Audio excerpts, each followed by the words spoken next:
La palabra se lee en el nombre del Padre, del Hijo y del Espíritu Santo. Según de Samuel capítulo 9. Dijo David: ¿ha quedado alguno de la casa de Saúl a quien haga yo misericordia por amor de Jonatán?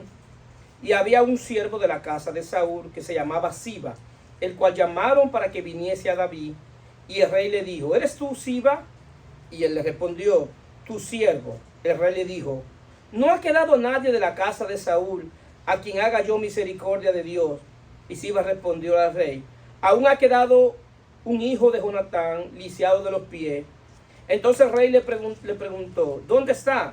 Y Siba respondió al rey: he aquí, está en la casa de Maquir, hijo de Amiel, en Lodebar. Entonces envió el rey David y le trajo de la casa de Maquir, hijo de Amiel, de Lodebar. Y vino Mefibosé, hijo de Jonatán, hijo de Saúl, a David, y se postró sobre su rostro e hizo reverencia. Y dijo David: Mefibosé. Y él respondió: he aquí tu siervo. Y le dijo David: no tenga temor, porque yo a la verdad haré contigo misericordia por amor de Jonatán tu padre, y te devolveré todas las tierras de Saúl tu padre, y tú comerás siempre a mi mesa. Inclinándose dijo: ¿quién es tu siervo para que mire a un perro muerto como yo? La palabra del Señor está bendecida. Vamos a estar predicando bajo el tema: la gracia y la misericordia en la salvación. La gracia y la misericordia en la salvación. Y vamos a darle el contexto bíblico de lo que enseña las Sagradas Escrituras de qué es la salvación. Si yo sometiera a consideración y le preguntaran qué es la salvación, yo hoy tendré diferentes respuestas. Y muchos dirán: bueno, la salvación es un viaje al cielo. Es más que eso. No, la salvación es yo evitar el infierno. No, es más que eso.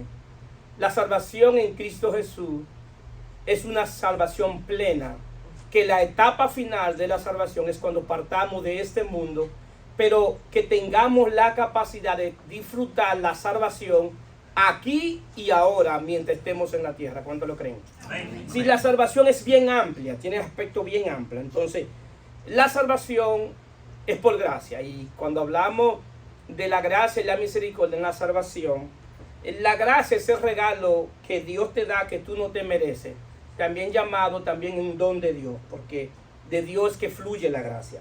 Amén. La misericordia es bondad, la compasión de Dios, la bendición de Dios, y también se define como el castigo que tú te mereces que Dios no te da. Eso es misericordia. Entonces, ¿qué pasa? La gracia y la misericordia se desprenden del amor de Dios. Dios es amor, y la gracia, el amor de Dios tiene gracia, tiene paciencia y tiene misericordia. Entonces es una expresión del amor de Dios. Ahora bien, la gracia nosotros la hemos estudiado por diferentes, como el pacto de la gracia, y la hemos estudiado como doctrina para explicación. Pero la gracia es la naturaleza de Dios. Amén. Dios es un Dios de gracia. Amén. Es decir, cuando nosotros enseñamos la gracia en los diferentes pactos, es para que puedan entender. Pero esa es la naturaleza de Dios. Todo lo que Dios ha hecho, desde Génesis a Apocalipsis, es por gracia. Dios nunca ha hecho nada por obra. Todo depende de la gracia de Dios. Ahora bien, la misericordia es un atributo de Dios. Es un atributo que se llama atributo comunicable.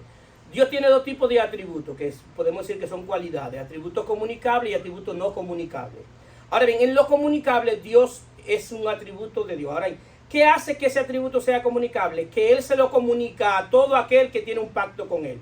A todo aquel que hace pacto con Él, o que está en pacto, o que está en pacto con Él, ese atributo tiene que fluir. Por eso David dice: haré misericordia de Dios. ¿Por qué? Porque la misericordia no nace del hombre, nace de Dios. Cuando nosotros hacemos misericordia, es el eco reflejo de la imagen de Dios en nosotros. Entonces, nosotros hoy podemos tener misericordia con otros porque Dios tuvo misericordia con nosotros. Amén, amén, amén. Entonces debemos manifestar esa atributo comunicable. Ahora bien, en la dinámica de la salvación, Dios inicia la salvación y Dios termina la salvación. Por eso Pablo dice que el que inició la buena obra en nosotros, la perfeccionará hasta el día de Cristo. Amén. Es decir, es una obra de gracia, es una obra de Dios en términos espiritual. Ahora bien, pastor, entonces, ¿y yo? ¿Qué papel juego en la salvación? Yo juego el papel de lo que se llama la ley de la responsabilidad individual. Yo soy responsable de administrar lo que he recibido de Dios. Si todo lo que yo he recibido de Dios, Dios me hace responsable para que yo lo administre. Entonces la gracia, Él me hace responsable de administrarla como un don de Dios.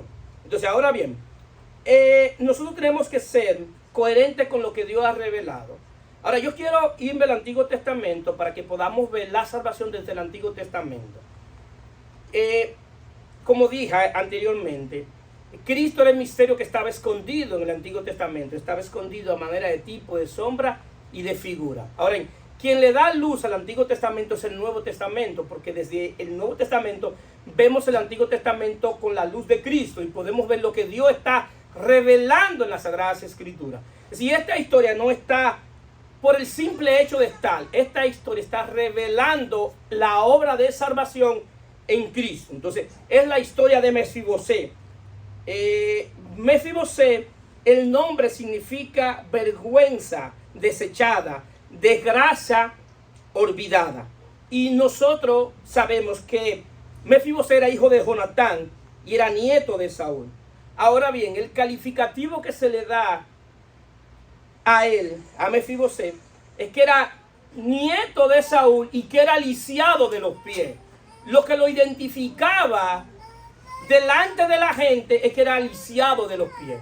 Muchos de nosotros, cuando estábamos en el mundo, nos identificaba, bueno, ese es fulanito el borrachón, ese es fulanito el engañador, el mentiroso.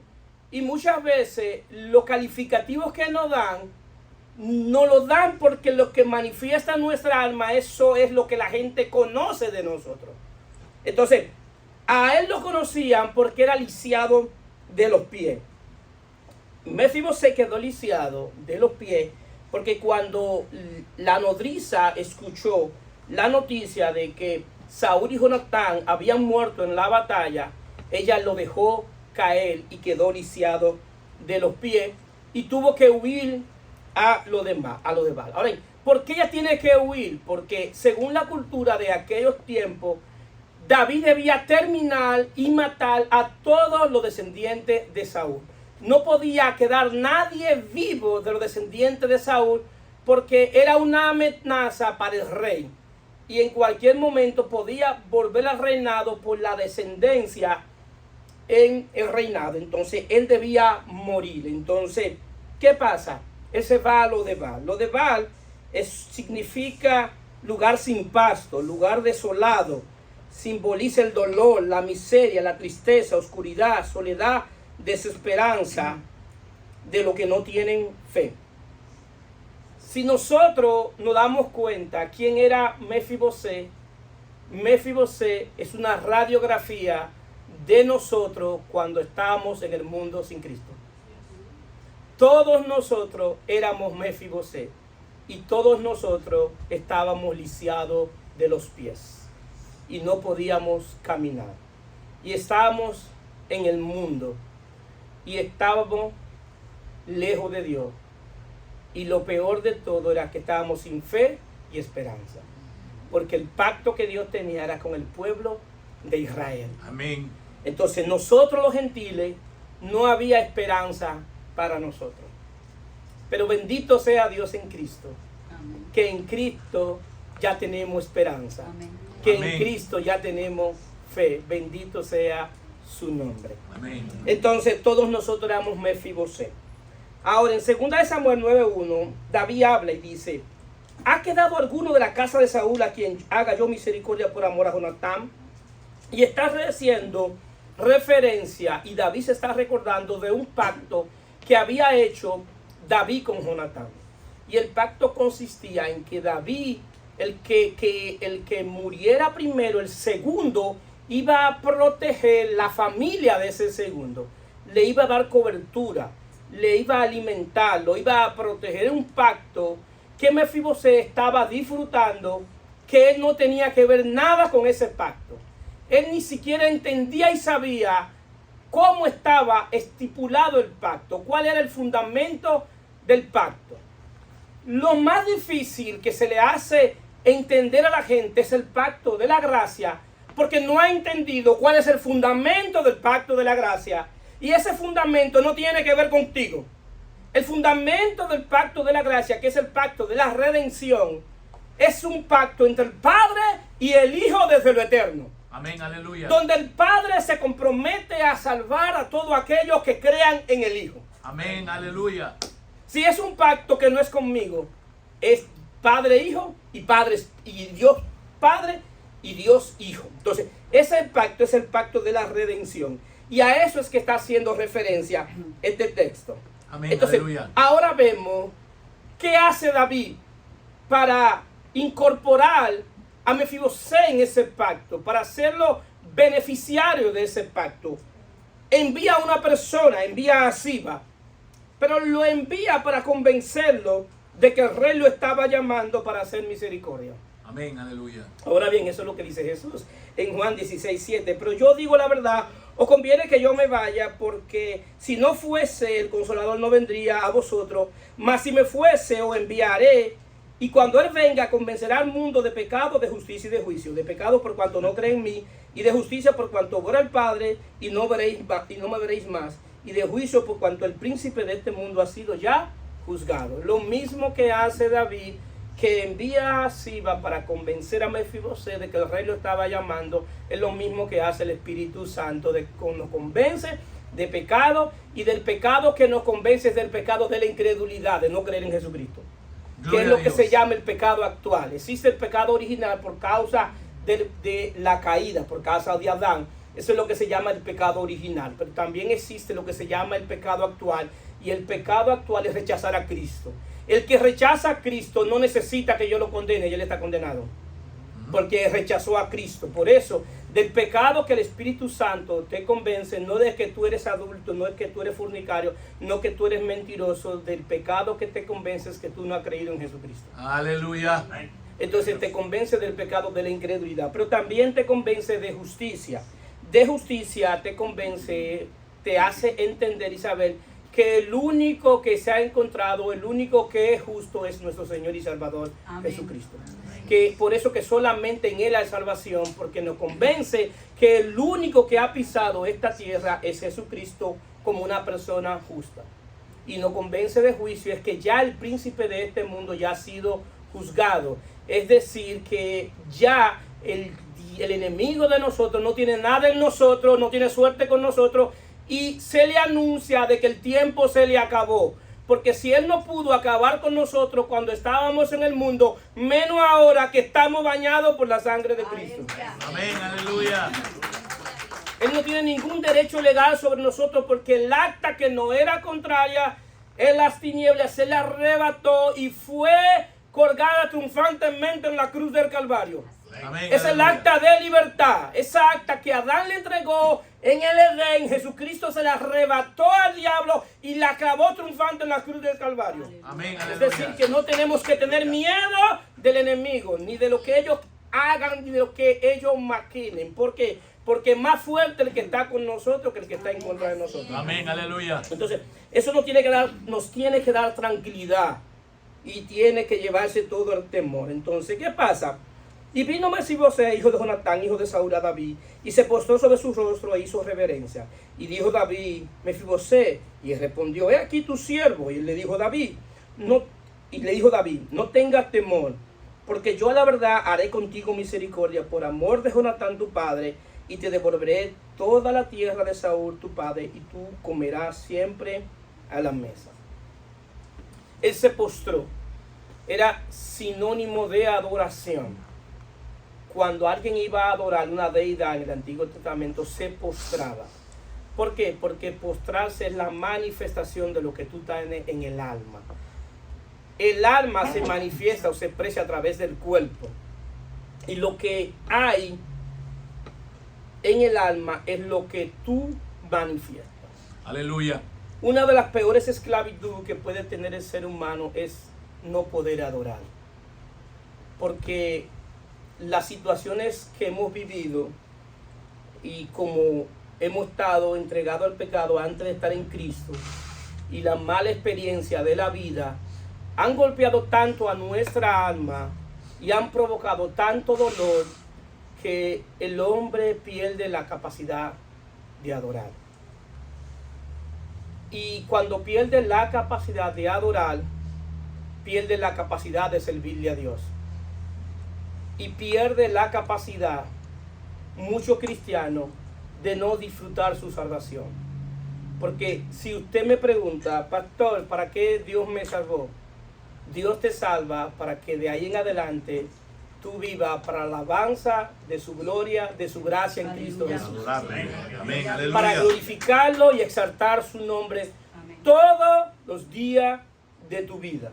Amén. Hasta Aleluya. que tú tengas un soplo de vida es para que tú le des gloria y honra al único Dios verdadero y a su Hijo amado. Y para eso es que Dios te salva. Amén. Lo que pasa es que no han vendido la idea que Dios me salvó para llevarme al cielo. Eso es una etapa de la salvación. La salvación es para que tú adores a Dios, para que tú testifiques de la grandeza de su nombre, para que tú hables de Él, donde quiera que tú estés, hable de Él. Hay veces que las hijas mías se molestan porque ellas me dicen que yo nada más hablo de Dios y que yo estoy... Tú estás obsesionado con Dios, me dijeron un día. Ojalá usted esté obsesionado con el Dios que yo le sirvo. Amén, Es que tú aleluya. estás, porque tú nada más hablas de Dios. Es que yo tengo que hablar de la grandeza de lo que le ha hecho en mi vida. Amén, aleluya. Yo no me puedo callar, decirle a la gente, decirle al mundo lo que Dios ha hecho conmigo. Al igual Amén. que tú no te puedes callar de decir a la gente y decirle lo bueno que ha sido Dios, lo fiel que Dios ha sido. Y no es porque te lo dijeron, es porque tú lo has vivido. Amén. La mejor teología que tú puedes tener de Dios es la experiencia que tú hayas tenido con Dios. Amén. Porque nadie, absolutamente nadie te la puede quitar. Nadie te puede convencer de que Dios no es fiel. Nadie te puede convencer de que Dios no es bondadoso. Nadie te puede convencer de que Dios no es amor. ¿Por qué? Porque tú has experimentado y es la revelación experimental. Cuando tú experimentas a Dios en tu vida. Y por eso es que cuando tú experimentas a Dios en tu vida, tú le puedes hablar a la gente y quizás tú no utilices el lenguaje bíblico, pero tú vas a usar el lenguaje de tu propia experiencia que la gente te va a entender. Entonces, ¿qué sucede? Mefibosé llega y se postró. Entonces, ¿qué sucede? Mefibosé merecía el castigo. Y merecía el castigo de morir por ser descendiente de Saúl y ser hijo de Jonatán. Pero David extiende la misericordia y la bondad y no le da el castigo que se merece. Queridos hermanos, la salvación es eso.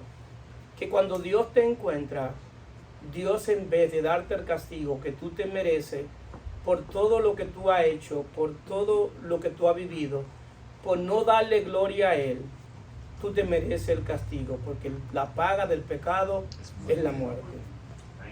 La primera vez que tú pecaste, según la legislación divina, tú debiste morir. Lo que impidió que tú murieras es la misericordia de Dios, Aleluya. que son nuevas cada mañana. Amén, aleluya. Por eso es que son nuevas cada mañana. Porque cada mañana que el pecador se levanta, ese mismo día puede venir el juicio de Dios para condenación. Pero sin embargo, antes de que llegue el juicio de Dios, la misericordia de Dios se adelanta y trae nueva mañana. Aleluya. Por eso es que tienen que ser nuevas cada mañana. Amén, aleluya. Porque cuando el hombre está entregado al pecado, peca diariamente. Y por el pecado de hoy, cuando termina el día, entonces debe venir el juicio de Dios conforme a la legislación divina. Y debe venir la muerte. Entonces viene la misericordia y evita que tú mueras. ¿Por qué? Porque se adelantó al juicio de Dios. Entonces Mefibosé llega y nosotros ahora tenemos que ver cómo describe la Biblia a Dios. Y la Biblia en Efesios 2:4 dice, pero Dios, que es rico en misericordia. No es que Él tiene misericordia, es que Él es rico en misericordia. Amén. Es que Él es rico. ¿Sabes lo que es rico? Él es rico en misericordia. Por su gran amor que nos amó, aún estando nosotros muertos en pecado, nos dio vida juntamente con Cristo. Por gracia soy salvo y juntamente con él nos resucitó y asimismo nos hizo sentar en lugares celestiales con Cristo Jesús. La Biblia define a Dios, es un Dios de misericordia. Y vemos entonces que la misericordia se desprende del amor de Dios. Entonces, Dios nos ama y nos ama con un amor ágape. No es porque tú eres bueno, es porque Dios es bueno. Amén. No es porque tú eres fiel, es porque Dios es fiel. Amén. Aleluya. No es porque haya algo bueno en nosotros. Dios no puede encontrar nada bueno en nosotros. Isaías dice que todas nuestras mejores obras delante de él son como trapo de inmundicia. Así que no hay nada que tú puedas hacer para alcanzar el favor de Dios. Aleluya. Absolutamente nada. Por eso, como el hombre no puede hacer absolutamente nada, y la razón de que el hombre no puede hacer absolutamente nada es porque está muerto en delitos y pecados. Y un muerto no puede tener dirección de cómo encontrar a Dios. Ese es el problema de la religión. Que la religión está dirigida por hombres muertos que te quieren llevar a que tú conozcas a un Dios vivo. Entonces te dan un método, te dan camino, te dan técnica. Y te enseñan a vivir una vida moral, lo cual no es malo. El problema es que yo no soy salvo por vivir una vida moral. Yo soy salvo por gracia, por medio de la fe, que me lleva a vivir una vida moral delante de Dios. Amén. Aleluya. Es decir, que eso es el resultado de la salvación. Entonces, Dios es rico en misericordia y somos salvos por gracia, por medio de la fe. Ahora bien, la salvación que es en Cristo Jesús es un asunto de vida. Lo que tú recibes para ser salvo es Dios te da vida cuando tú estás muerto en delitos y pecados. El asunto es que mucha gente dice que no está en capacidad de servirle a Dios porque ellos hacen muchas cosas mal y son pecadores y ellos están esperando hacer cosas buenas para que Dios lo pueda salvar. El problema es que así no es que Dios lo hace. No. Dios no espera que tú hagas cosas buenas para Él salvarte. Él te salva para que tú puedas hacer cosas buenas. Amén. Amén. Sí, Aleluya. Dios te salva para que tú puedas servirle. ¿Por qué? Porque un muerto no puede servirle. Y para tú poder servirle tiene que estar vivo, porque Él es un Dios de vivo, no es un Amén. Dios de muerto. Entonces, la salvación tiene que ver que Dios te encuentra en la condición que tú estás, en esa condición que tú estás, muertos en delitos y pecados. Ahí es que Dios te encuentra para darte vida, para que tú puedas servirle por medio a la vida de Dios. Este es otro punto importante. Tú no le puedes servir a Dios por tu propia vida. Hay que aprender a servirle a Dios por medio a la vida de Cristo. Porque Jesús dijo, separado de mí nada podéis hacer. Nadie puede servirle a Dios separado de Cristo. Amén. Aleluya. Nadie, absolutamente nadie. Lo siento, nadie, absolutamente nadie puede servirle a Dios. Entonces todos necesitamos esa vida de Dios que se obtiene por gracia, por medio a la fe. Aleluya. Ahora bien, dice, y juntamente con él nos resucitó y asimismo nos hizo sentar en lugares celestiales juntamente con Cristo.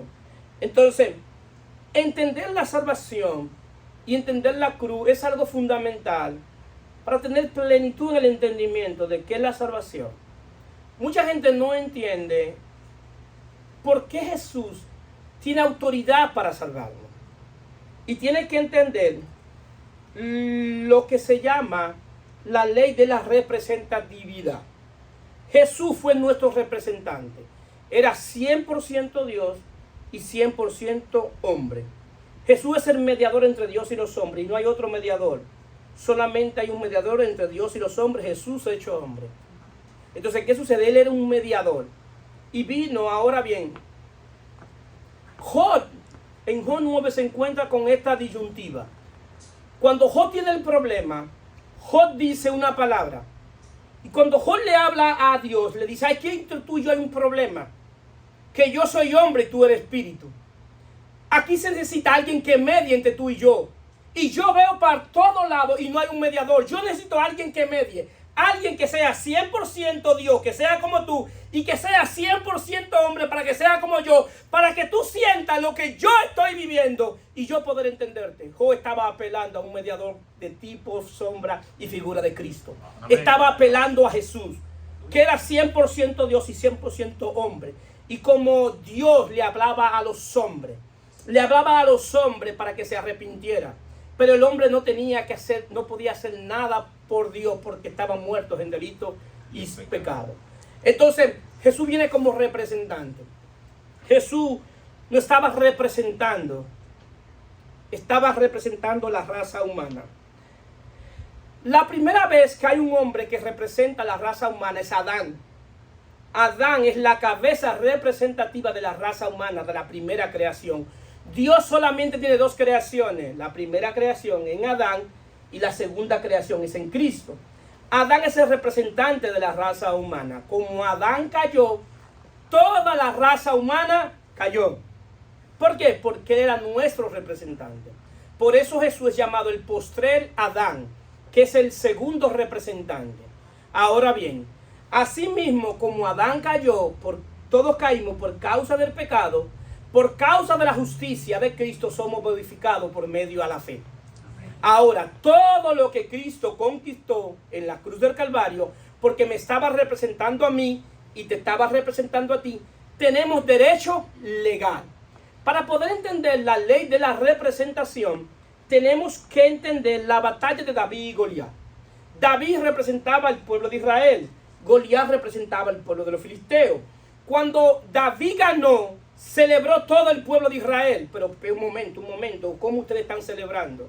La viejita de 90 años está diciendo, ganamos, pero tú no estabas ahí en la batalla. No estaba ahí en la batalla, pero estaba mi representante. David era mi representante y la victoria de él es mi victoria porque él era mi representante. Eso mismo pasa con nosotros. Todos somos victoriosos porque Cristo venció en la cruz.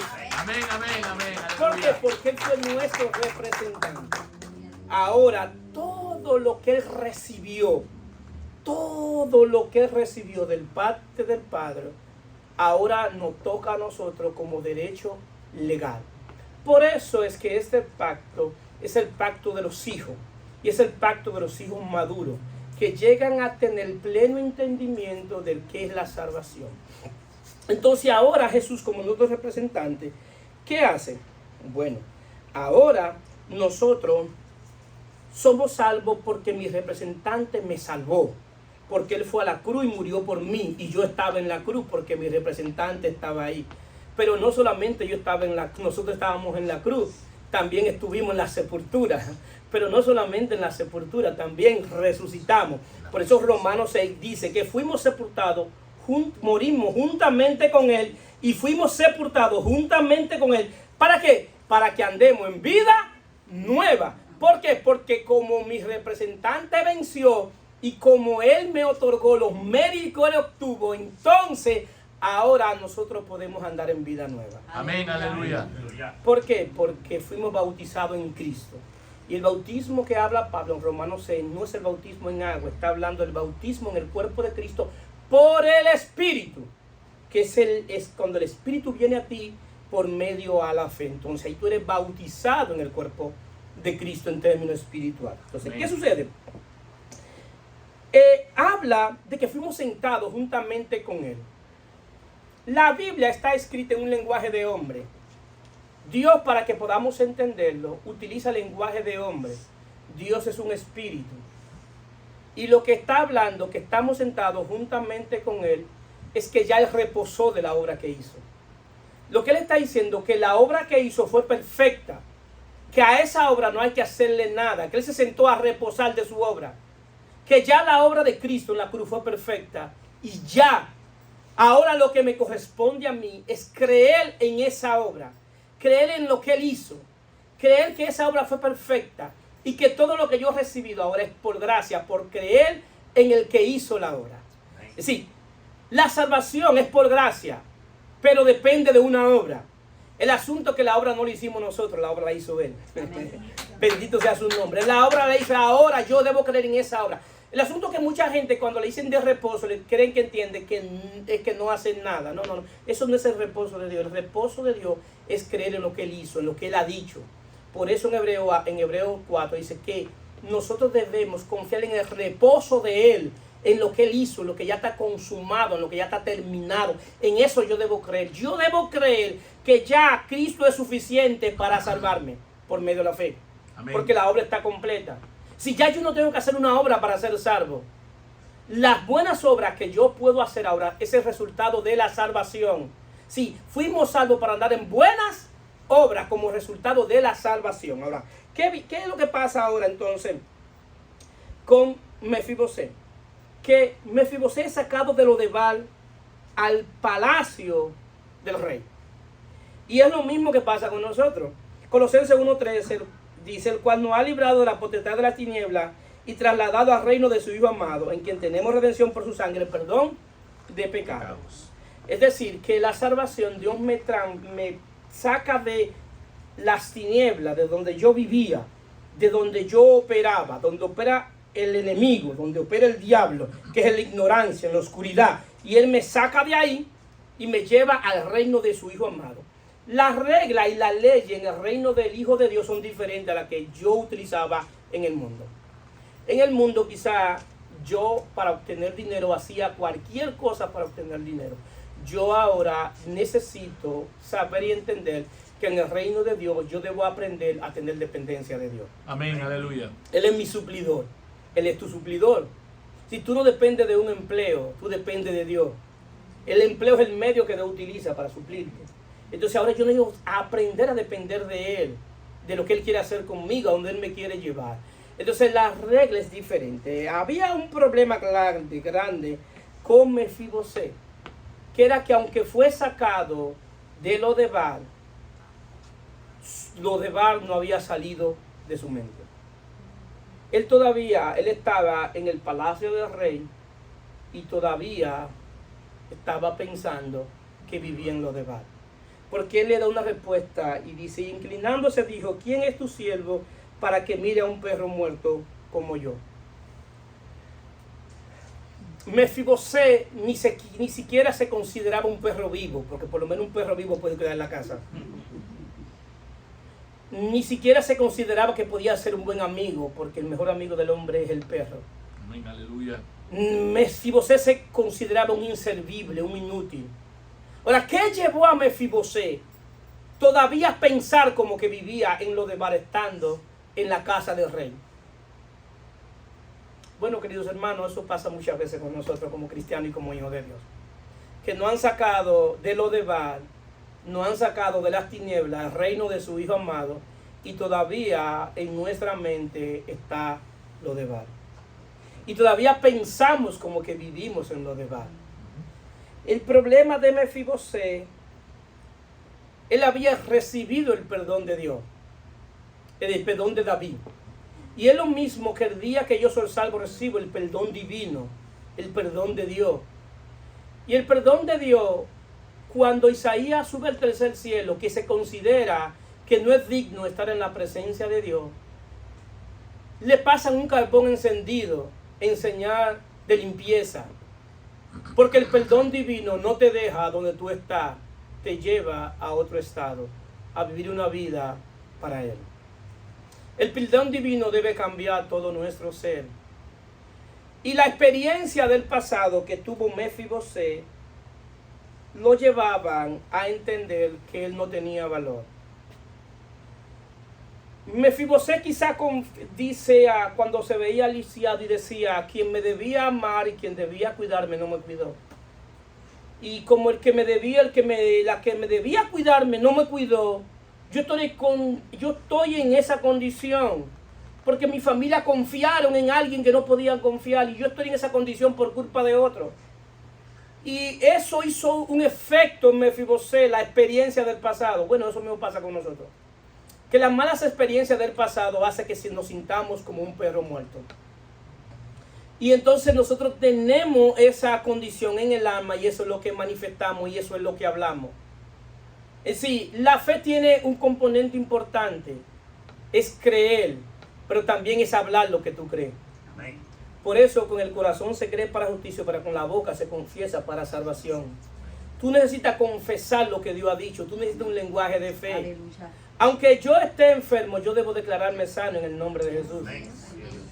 Y si Dios tiene la voluntad de salvarme, gloria a Dios. Y si lo hizo, gloria a Dios también. Pero yo debo declararme sano en el nombre de Jesús porque Él tiene poder para sanarme.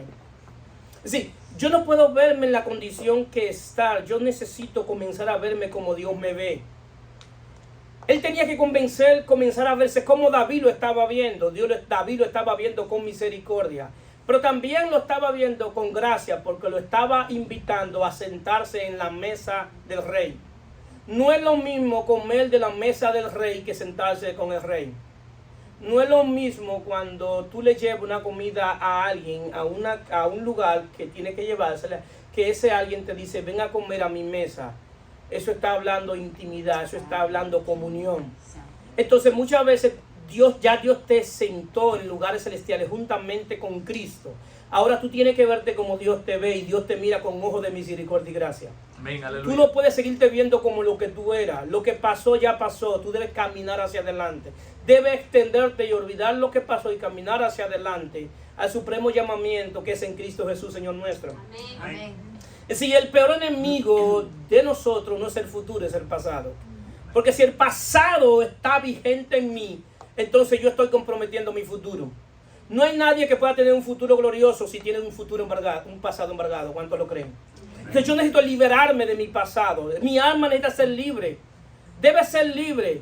Y yo bendecir y darle gloria a Dios por todo aquel que me dañó, por todo aquel que me hizo mal, por todo aquel que me engañó. Que a Dios que haga lo que tenga que hacer, pero yo necesito disfrutar mi salvación. Amén. Y la salvación tiene que ver con la liberación, la sanidad de mis emociones. Amén. La liberación de mi mente, de mi intelecto, la sanidad de mi corazón. Nadie puede permanecer en este ejército estando herido. El que está en un ejército y es herido, lo sacan y lo mandan para el hospital a curarse. Y así hay muchos cristianos que hay que sentarlo en cuidado acostarlo en cuidado intensivo porque todavía no han superado lo que pasó. Y todavía entonces no han recibido ni han disfrutado de la gracia de Dios. El perdón divino tiene dos aspectos, que tiene un aspecto de misericordia. Y el aspecto de la misericordia es que para Dios salvarte tuvo que verte con ojos de misericordia. Y tiene otro aspecto que es la gracia de Dios. Ahora bien, en Cristo Jesús se manifiesta lo que se llama la gracia perfecta. Desde Génesis y Apocalipsis Dios ha revelado su gracia gradualmente. Ahora bien, ¿cuándo se manifiesta la gracia perfecta? Después de la muerte y la resurrección de Jesucristo, es la gracia perfecta. Porque la gracia perfecta es Cristo mismo. Amén, aleluya. Es Cristo mismo en nosotros. Por eso el Evangelio es Cristo en nosotros. Esperanza de gloria. Pero no es fuera de nosotros. Es dentro de nosotros. Porque la misericordia me salvó por la obra que Él hizo fuera de mí. Pero la gracia me salva por la obra que Él hace dentro de mí. ¿Cuántos están aquí? Amén, aleluya. Entonces, ¿qué sucede? Esa salvación que es tan buena viene a cambiar mi ser interior completo. Y la salvación tiene tres etapas. Que la etapa del ser, de lo que es el hombre. El hombre es espíritu, alma y cuerpo. La primera etapa de la salvación es la etapa del espíritu, donde Dios regenera mi espíritu. La última etapa de la salvación es mi cuerpo, cuando mi cuerpo es glorificado. Lo mismo que pasó con Jesús, que fue glorificado, resucitó un cuerpo glorificado. Esa es la última etapa de la salvación. Ahora bien, en el medio de la etapa de la salvación de mi espíritu y mi cuerpo, está el estado de la salvación de mi alma. Porque ahora entonces, en la salvación de mi alma, yo necesito ponerme en la mano de Cristo para que Él sane mi alma. Si yo necesito que ahora Él administre mi vida. Yo necesito no solamente que Él sea mi Salvador, sino también que Él sea mi Señor. Yo necesito la palabra de perfección. En la salvación está la palabra de salvación, que es el ABC del Evangelio, la palabra de fundamento y la palabra de perfección, que es la palabra que Dios me da para perfeccionar mi alma. ¿Por qué? Porque todos los que estamos aquí llegamos al Evangelio con nuestra alma destruida. Ahora yo necesito que Dios sane mi alma. ¿Para qué? Para yo poder servirle. ¿Para qué? Para yo poder disfrutar de la salvación. ¿Para qué? Para yo poder glorificarlo. ¿Para qué? Para yo poder levantar la mano y darle gloria y honra y alabanza al que todo se lo merece. ¿Por qué? Porque mi alma está tan agradecida de lo que Él ha hecho por mí, que tengo que levantar la mano y glorificarlo. Sí, si se dan cuenta, yo no hablo mi testimonio. ¿Por qué? Porque si yo no puedo hablar de mis testimonios sin llorar. No puedo hacerlo. Porque ha sido tan grandioso lo que Dios ha hecho conmigo en Cristo, que todo el resto de mi vida tengo que estar agradecido. Amén, aleluya. Y no es porque tengo bienes, no, es porque Él ha hecho una obra en mí. Es que todos nosotros necesitamos entrar en las manos del alfarero. Todos necesitamos entrar en las manos del alfarero. Y cuando tú entras en las manos del alfarero, no eres tú que decide cuál es la forma que tú quieres, es el alfarero que decide la forma que tú quieres. Aleluya. Y a veces la pieza se echa a perder porque no lo dejaron suficiente en el fuego. Y muchos de nosotros, Dios no nos saca del proceso porque todavía el fuego no se ha llamado todo aquello que es corrupción en mi alma. Aleluya. Y a veces Dios nos saca del fuego y nos mira y dice, hay que meterte de nuevo en el fuego. Porque todavía en ti queda odio, queda chisme, todavía en ti queda envidia, todavía en ti queda mala palabra, todavía en ti quedan cosas que no es conforme a mi naturaleza. Y yo necesito quemar todo lo que en fuego, todo lo que no es conforme a mi naturaleza. ¿Para qué? Para que quede Cristo reinando en mí. Amén, aleluya. Esa es la razón que hay muchos cristianos que no salen de una prueba. Desde que llegaron al Evangelio es una prueba y todavía están en una prueba. Revísate, papá. Porque también hay tiempo de prueba. Debajo del cielo hay diferentes tiempos. Hay tiempo de prueba, hay tiempo para llorar, hay tiempo para reír, hay tiempo para sembrar, hay tiempo para cosechar y hay tiempo para disfrutar nuestra salvación. Amén, aleluya. Entonces, ¿qué sucede? Entonces, eso es lo que sucede, que muchas veces nosotros todavía estamos ahí en ese fuego y queremos que nos saquen y seguimos peleando con Dios porque queremos que Dios me saque del fuego. Lo que te garantizo algo, que aunque no lo entendamos, lo mejor que te puede pasar es que Dios te tenga en el fuego. Que te tenga en el fuego aquí en la tierra y no que te tenga en el fuego en la eternidad. ¿Cuánto lo creen? Amén. Entonces yo prefiero este fuego aquí, porque este fuego, la ventaja que yo tenemos de este fuego, es que aún en el fuego la gracia de Dios está con nosotros. Amén, amén, aleluya. Porque nosotros podemos ver el pueblo de Israel, que aunque el pueblo de Israel era rebelde y hacía muchas cosas en contra de Dios, Dios nunca lo abandonó. Aún en el cautiverio levantaba un profeta para que le diera palabra y le diera esperanza. En el cautiverio levantaba un profeta y le daba, y eso profético lo mantenía con esperanza. Y así mismo sucede, que cuando ellos están en un momento difícil, Dios levanta también a un profeta, Isaías. Y dice en Isaías 43:18, no acordé de las cosas pasadas, no traiga a la memoria las cosas antiguas. He aquí que yo hago cosas nuevas, pronto saldrá a la luz. No las conoceréis, otra vez abriré camino en el desierto y río en soledad. Esa palabra se la dio Dios a través de Isaías. El asunto que esa palabra no es para ti. Dios se la dio a Israel en Isaías. Esa palabra no es para ti. Esa palabra era una palabra de esperanza. Y esa palabra estaba apuntando a Cristo. ¿Por qué yo te digo que no es para ti? Porque Él le habla de un lenguaje futurista. Y le dice, he aquí yo hago cosas nuevas.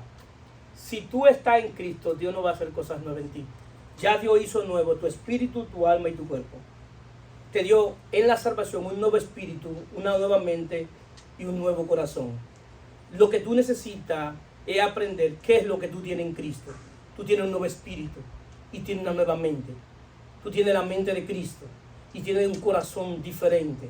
Ahora tú necesitas permitir que Dios transforme lo que ya Él tiene dentro de ti. Que tú aprendas a vivir conforme a lo que ya tú tienes. Pero también le dice, saldrá a la luz. Saldrá a la luz. Ahora, ¿quién es la luz del mundo? Cristo. Es decir, que la luz del mundo no está fuera de ti. La luz del mundo está dentro de ti. Amén, es decir, que no es que la luz va a salir, es que la luz ya está. Tú lo que necesitas es entendimiento de lo que Dios quiere hablarte dentro de ti. Pero también dice, otra vez abriré camino. Ahora bien, ¿quién es el camino, la verdad y la vida? Jesucristo. Ahora tú tienes el camino dentro de ti, para que te diría. Y dice, otra vez abriré camino en el desierto y río en la soledad. Ahora Jesús dijo que el que cree en mí, de su interior correrán ríos de agua viva. Es decir, que esa palabra no es algo que tú vas a recibir, sino algo que ya tú tienes en Cristo por medio del Evangelio. Amén, aleluya. Ahora tú lo que necesitas aprender a vivir conforme a lo que ya Dios ha dado, porque eso es la salvación.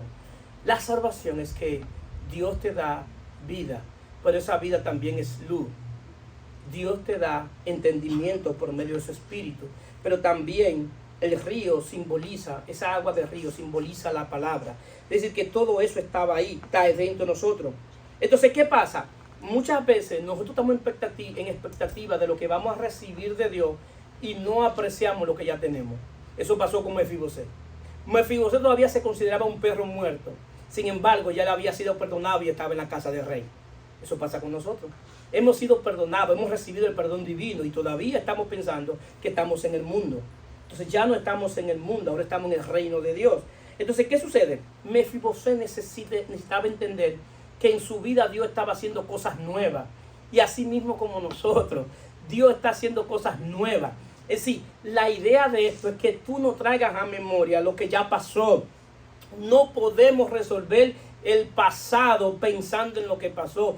Yo lo que necesito es saber dónde yo me equivoqué en el pasado para mejorarlo, para hacerlo mejor. Es decir, las malas experiencias de la vida no te enseñan nada. Lo que te enseña es el Espíritu Santo en ti. Porque las malas experiencias de la vida, tú fácilmente vuelves a cometer el mismo error. Y yo no voy a hacer un trofeo de los procesos y de las cosas malas. No. El Espíritu de Dios me va a enseñar en eso malo que yo hice. ¿Para qué? Para que comience a hacerlo bien. Ahora, yo necesito ahora entender lo nuevo de Dios. ¿Qué Dios está haciendo nuevo en mí? ¿Por qué? Porque 2 de Corintios dice 5:16. De manera que nosotros de aquí en adelante a nadie conocemos según la carne. Y aún así a Cristo conocimos según la carne. Ya no lo conocemos así. De modo que si alguno está en Cristo, nueva criatura es. Las cosas viejas pasaron. He aquí todas son hechas nueva. Pastor, ¿qué está siendo hecho nuevo? Mi espíritu, mi alma, mi mente, todo está siendo hecho nuevo. Ahora, ¿qué fue lo que pasó? ¿Qué fue el orden que pasó? Porque hay dos órdenes en cada creación. Está el orden de Adán, que es la primera creación, y está el orden de Cristo, que es la segunda creación. Lo que pasó fue todo conforme al orden de Adán. Todo eso pasó. Ahora, ¿qué Dios está haciendo nuevo? Todo conforme al orden de Cristo. Amén, aleluya. Eso es lo que Él está haciendo nuevo en mí. ¿Para qué? Para que yo me parezca a Cristo. Él tiene que hacer todo nuevo en el orden de Él. Amén. Es decir, que yo ahora necesito pensar de la manera que pensaría Cristo. Hablar de la manera que habla Cristo. Comportarme de la manera que Cristo nos enseñó. Porque todo lo que aprendimos que no era conforme a Cristo, no me lo enseñó Cristo. Fue resultado de la caída. Ahora yo necesito saber que yo tengo un orden diferente donde debo vivir la vida cristiana y es conforme al orden de Cristo, porque eso está haciendo nuevo. Todo eso lo está haciendo nuevo en nosotros. Entonces, ¿qué pasa? En 2 de Samuel 9:9 en adelante, David encarga a Siba y lo encarga para que le haga llegar y cuide de Mefibosé. Y le dice todo lo que él tenía que hacer y estaba al servicio de Mefibosé para todo. Dios hizo eso con nosotros. Después que Cristo se fue, nos envió el Espíritu Santo para garantizar que los herederos reciban la herencia. Porque como es un pacto de herencia, el Espíritu Santo es el garante de que todo aquello que están inscritos en el libro de la vida reciban la herencia. Él va a hacer todo lo que tenga que hacer. ¿Para qué? Para garantizar que tú recibas lo que Cristo conquistó. ¿Por qué? Porque este pacto es un testamento. Y en todo testamento, para que el testamento se haga legal, tiene que morir el testador. Amén. Si el testador no muere, todavía el testamento puede ser cambiado. Entonces el testador, Jesús, murió. Pero lo bueno fue que resucitó. Amén. Para que garantizar que los herederos reciban la herencia. Y envió su Santo Espíritu como el arra de la posesión adquirida. Para garantizar que lo que Él pagó, nosotros lo recibamos. Arra viene de la palabra arrabón, es una palabra griega que lo usaban los fenicios en el comercio.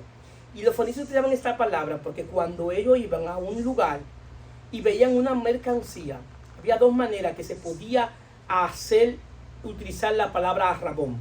Era que él compraba la mercancía y él decía, te voy a dar un pago inicial por la mercancía, pero no me la voy a llevar. La voy a dejar ahí. La voy a dejar ahí y luego yo vengo por la mercancía. Bueno, eso es lo que hace Jesús. Que Jesús pagó por la mercancía. Nosotros éramos mercancía que nos compraron. Éramos esclavos que nos compraron en un mercado. Y Cristo pagó por nosotros. Y dice, yo voy a pagar por ese esclavo. Ya él es libre, pero déjamelo ahí. Y la otra manera de hacer el arrabón era que cuando tú ibas a comprar 4 sillas y solamente habían 2, tú decías, entonces te voy a dar un pago inicial por las 4, pero solamente hay 2. Ahora, ¿qué es lo que hace Cristo con nosotros? ¿Qué es lo que hace el Espíritu Santo? Que el propósito en la salvación es llevarnos a la estatura del varón perfecto, que es Cristo. Pero cuando nosotros nacimos de nuevo, ninguno estábamos a la estatura del varón perfecto. Aunque Él pagó mi pago inicial por nosotros, no estábamos todavía a la estatura del varón perfecto. Entonces, nos ha dejado en la tierra, ¿para qué? Para completar la mercancía. Para que la mercancía llegue a ser a la estatura del varón perfecto. Lo que tú estás viviendo hoy es el resultado de lo que Cristo hizo. ¿Por qué? Porque lo que tu proceso te estás viviendo es para Dios llevarte a la estatura del varón perfecto en la salvación que es Cristo. Para formar la imagen de Cristo en ti. Lo que tú necesitas aprender, qué es lo que Dios te quiere enseñar por medio del proceso que tú estás viviendo. Es lo único que tú necesitas saber. Porque el día que tú entiendas lo que Dios está haciendo contigo, tú le vas a dar un gloria a Dios en medio del proceso, en medio de la situación, y vas a disfrutar de tu salvación aún en medio de la situación que tú estás viviendo. Amén, porque aleluya. eso es la salvación, que es Cristo en nosotros, esperanza de gloria. Se pueden poner de pie. Amén, aleluya. Aleluya, santo tú eres. Dios es bueno. Y para siempre su